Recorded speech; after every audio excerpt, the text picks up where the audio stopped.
हरिओम। स्वाधीनता दिवस की सभी को बधाई।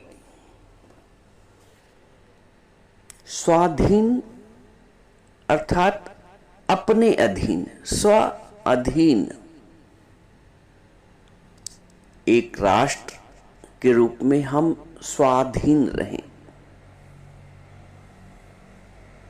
पराधीनता किसी को पसंद नहीं।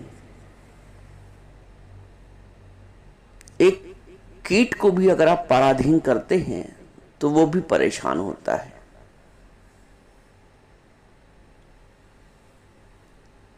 पराधीनता एक श्राप है, एक अभिशाप है।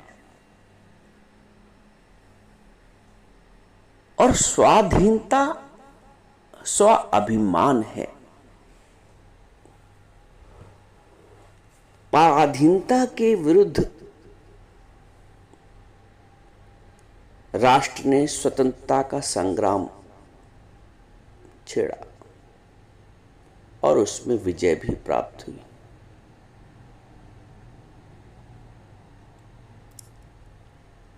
स्वतंत्रता या स्वाधीनता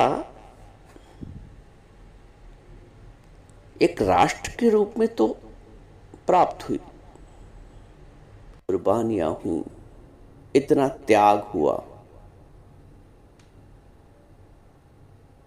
उन समस्त बलिदानियों को, तपस्वियों को, त्यागियों को हृदय से नमन, जिन्होंने हमें एक राष्ट्र के रूप में स्वाधीन वातावरण दिया। पहले पराधीनता थी। पराधीन सपने सुख नाही। राष्ट्र के रूप में तो हम स्वाधीन हो गए। क्या अपने निज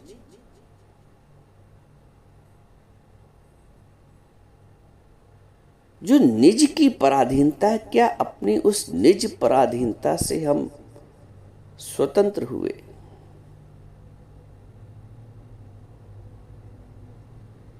भगवान ने गीता में बोला है कि स्वाधीन अंतःकरण वाला, जिसका अंतःकरण स्वाधीन है, उसके स्वयं के अधीन है।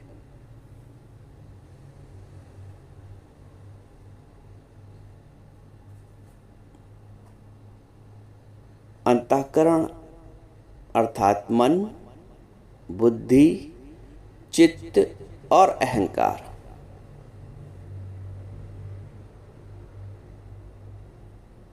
ये पहले भी पराधीन थे और आज भी पराधीन हैं।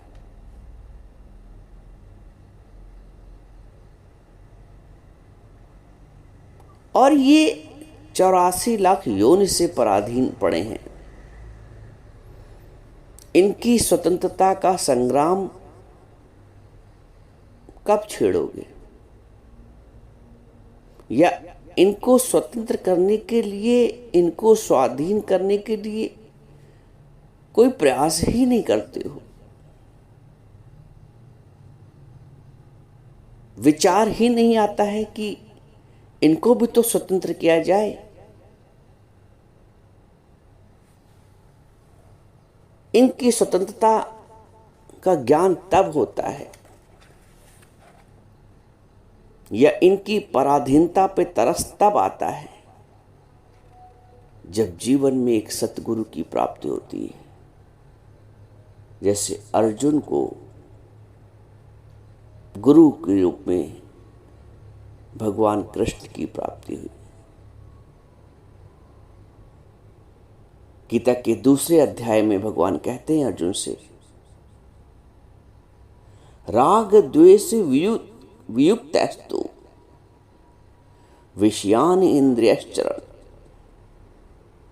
आत्मवश्यर विधेयात्मा प्रसादम अधिगच्छति। भगवान कहते हैं जो जिसका अंतःकरण अपने में अधीन है, अपने में अधीन किए हुए अंतःकरण वाला साधक अपने वश में की हुई राग द्वेष रहित इंद्रियों द्वारा विषयों में विचरण करता है। वो विषयों में विचरण तो करता है, लेकिन राग और द्वेष से रहित होकर, जिसका अंतःकरण अपने में अधीन है, स्वाधीन अंतःकरण वाला।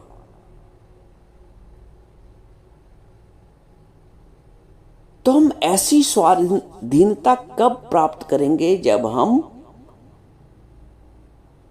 राग और द्वेष से मुक्त हो जाएंगे, जब इंद्रियों के विषय रस से उपराम हो जाएंगे, जब हम अपनी आत्मभाव में स्थित हो जाएंगे।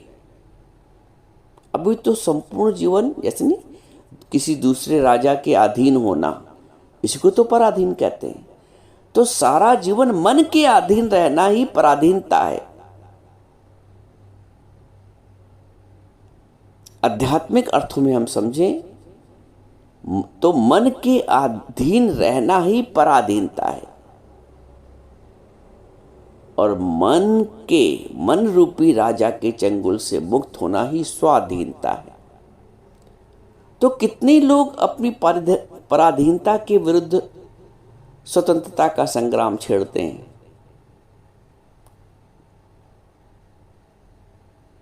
वास्तव में कोई नहीं छेड़ता है। वो समझते हैं कि ये पराधीनता स्वाभाविक है। मन के अनुसार चलना, मन के अधीन चलना, यही जीवन है। जीवन ये नहीं है। तुम्हें मन रूपी राजा को हराना है। मन रूपी राजा को हराने के लिए तुम्हें पहले अपना आत्म स्वरूप का बोध होना है। तुम्हें यह समझना है कि तुम मन के भी राजा हो। आप ये समझ ही नहीं पाते हो कि आप भी राजा हो। आप मन को ही राजा मानकर ही सारा जीवन उसके अधीन, जैसा वो कहता है आप करते चले आते हो।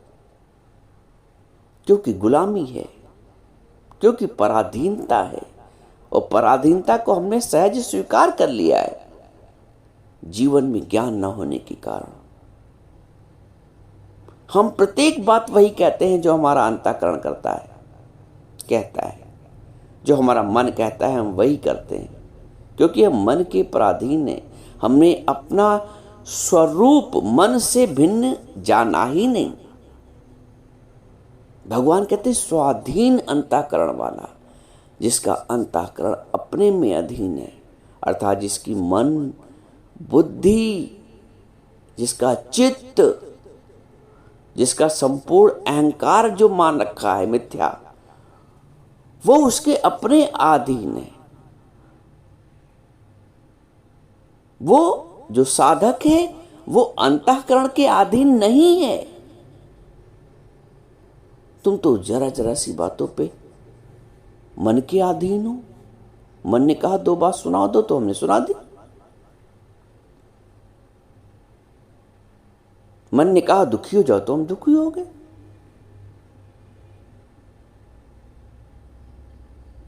मन ने कहा वो बुरा है तो हमने मान लिया बुरा है।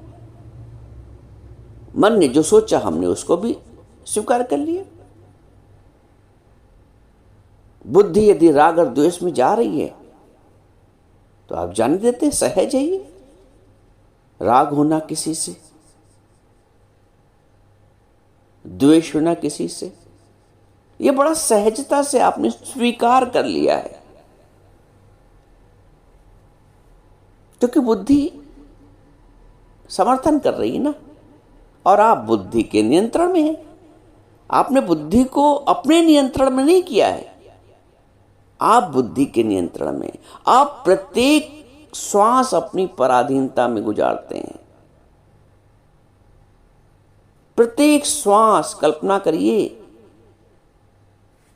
आप एक श्वास भी स्वच्छंद आत्मनियंत्रण में होकर नहीं गुजारते हैं, एक श्वास भी स्वच्छंद होकर नहीं ले पाते हैं। इतनी गहरी परतंत्रता है, और आज की परतंत्रता है, आज की पराधीनता है, 84 लाख योनियों की पराधीनता है। इससे स्वतंत्रता तुम कब प्राप्त करोगे, कब स्वाधीन होगे? देश का स्वाधीन होना अच्छा है, राष्ट्र का स्वाधीन होना अच्छा है। राष्ट्र स्वाधीन नहीं होगा तो हम उन्नति कैसे करेंगे? क्योंकि एक पराधीन व्यक्ति उन्नति नहीं कर सकता है। पराधीन व्यक्ति कैसे उन्नति करेगा? क्योंकि उसकी अपनी मर्जी नहीं आती, वो अपने शासक की मर्जी से कार्य करता है।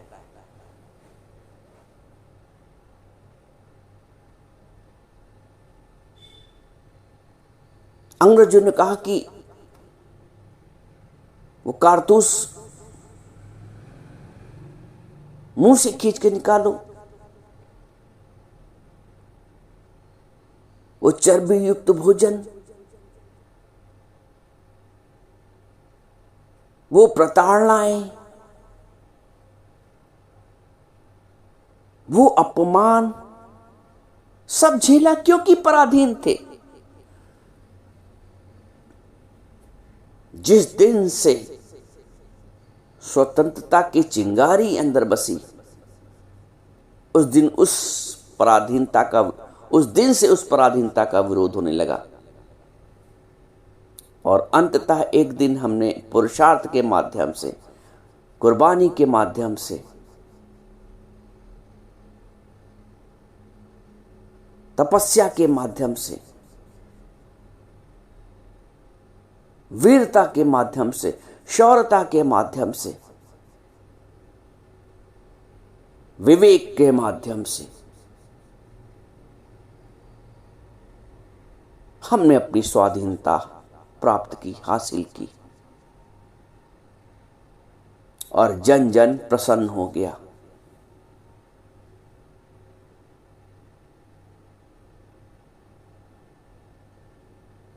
उन्नति के लिए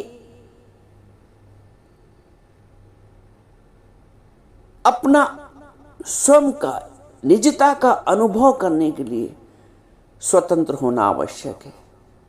तो क्या हम मन की बेड़ियों से भी स्वतंत्र हुए हैं? आत्मोन्नति करनी है तो हमें मन की बेड़ियों से भी स्वतंत्र होना पड़ेगा। बाहर की बेड़ियों से तो हम स्वतंत्र हो गए, आज विकसित राष्ट्र की ओर बढ़ रहे हैं, सब कुछ प्रगतिशील है।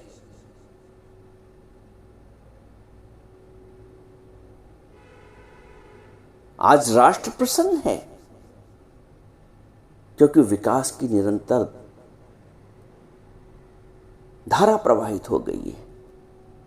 तो जिस दिन हम अपने अंतःकरण की गुलामी से, पराधीनता से मुक्त होंगे,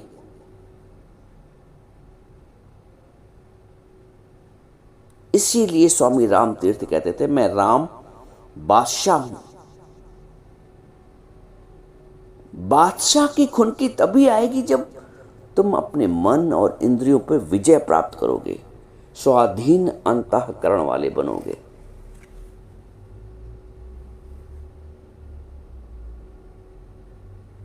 ब्रह्मभूतः प्रसन्नात्मा न शोचति न कांक्षति। आंतरिक प्रसन्नता तभी आएगी, आत्म अनुभव तभी होगा जब तुम अपने अंतःकरण को अपने वश में करोगे, अंतःकरण की पराधीनता से मुक्त होगे। क्यों नहीं ठानते हो कि मुझे आज ही मुक्त होना है, आज ही स्वाधीन होना है अपने मन की दास्ता से, अपने अंतःकरण की गुलामी से। ये मेरे वश में है, मैं जैसा चाहूं बुद्धि को चलाऊं, मैं जैसा चाहूं मन के चलाऊं। मन कहता है द्वेष करो, तो हम क्यों द्वेष करें? मन कहता है उससे ना बोलो, तो मैं क्यों ना बोलूं, मैं तो बोलूंगा, मैं तो प्रेम भी करूंगा।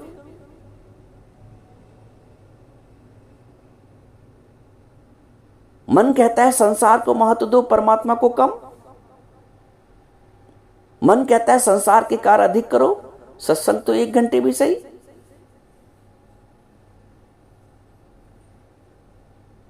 जिस दिन हम मन की विपरीत अर्थात नकारात्मकता के विपरीत सोचने लगेंगे, उसी दिन सकारात्मकता का उदय होगा, उसी दिन वास्तविक स्वतंत्रता का उदय होगा,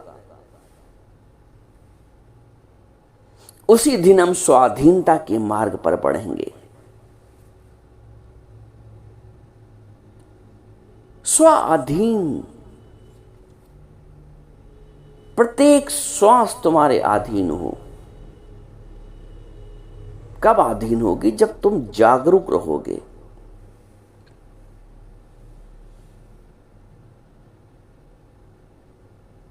इसीलिए बोला गया है पराधीन सपने सुख नाही।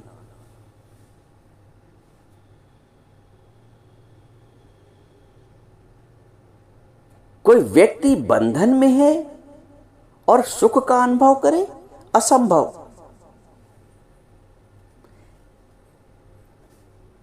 शास्त्र क्यों बोलता है कि दुखिया सब संसार? नानक क्यों बोलते हैं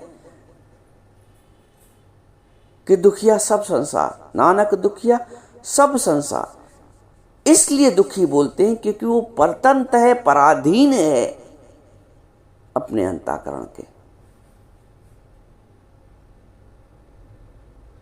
सपने सुख नहीं, सपने में भी सुख नहीं है पराधीन को, इसलिए संसार दुखी है। हर व्यक्ति संपदा होने के पश्चात भी सुखी नहीं है, इच्छाओं की पूर्ति होने के पश्चात भी सुखी नहीं है। क्या कारण क्या है? घर भरा पूरा है तब भी मानसिक शांति नहीं है।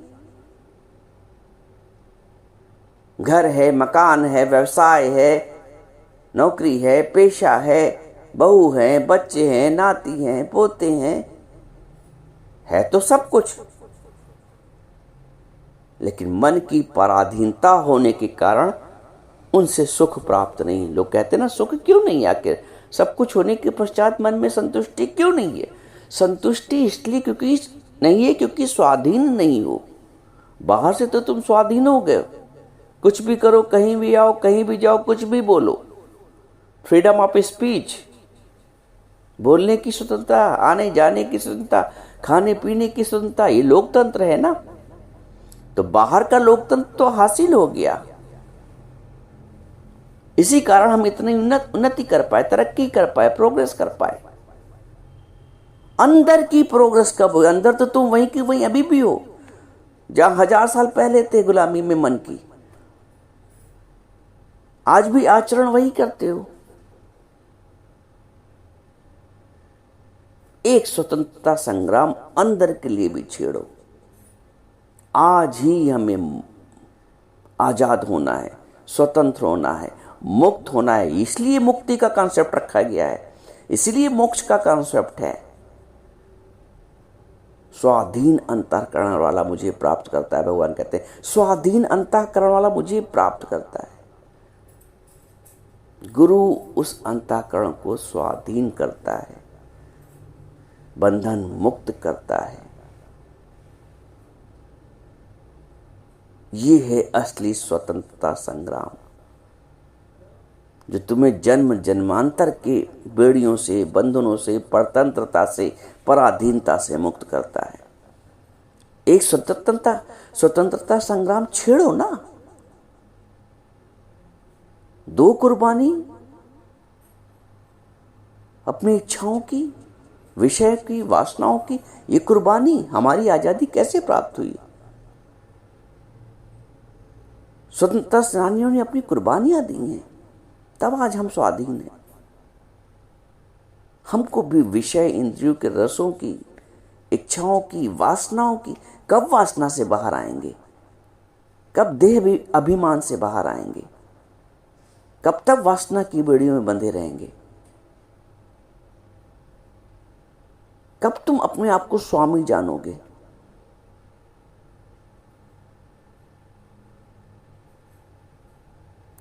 स्वामी, स्व का आमी,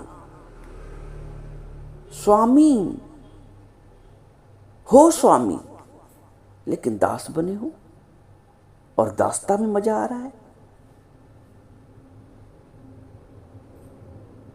तभी बोला awake oh man awake, Vivekananda ने बोला जागो प्राणी जागो, जाग जाओ प्राणी, मुक्ति ढूंढ लो जीवन की शाम होते होते।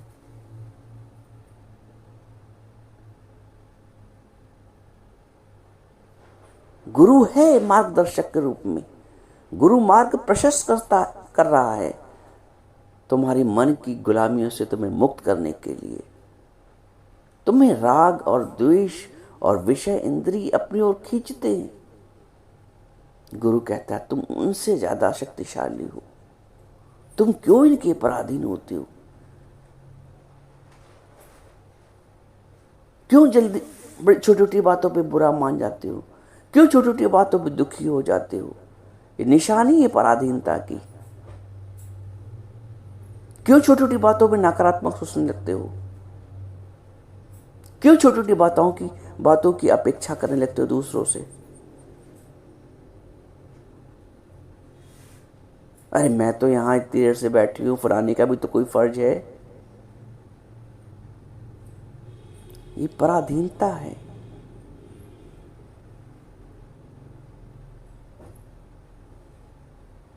अध्यात्म बोलता है मैं आप ब्रह्मानंद, मैंने वेद गाऊंदा, मैं वो आनंद स्वरूप हूं कि मुझे वेद भी गाते हैं। ये है स्वतंत्रता असली।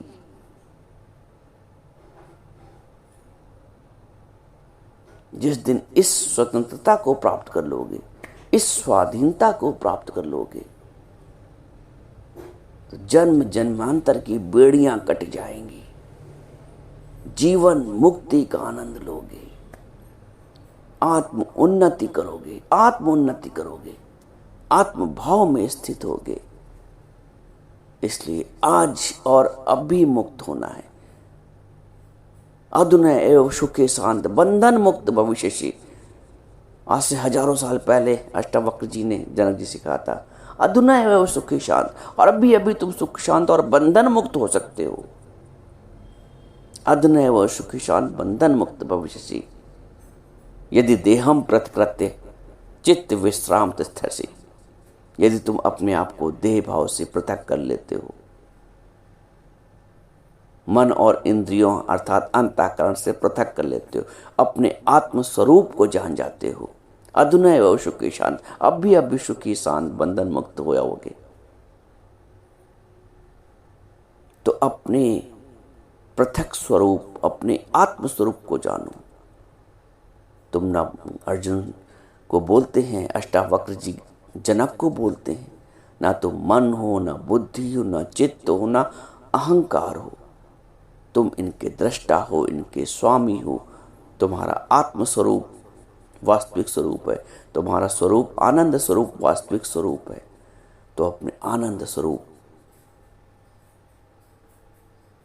अपने शांति स्वरूप, अपने मोक्ष के स्वरूप में स्थित हो जाओ, अपने आत्म स्वरूप में स्थित हो जाओ। मन और इंद्रियां तुम्हारी दास हैं, ये तुम्हारे पराधीन हैं। तुम स्वाधीन अंतःकरण वाले हो। तो स्वाधीन अंतःकरण के महत्व को समझो और स्वाधीन अंतःकरण के जीवन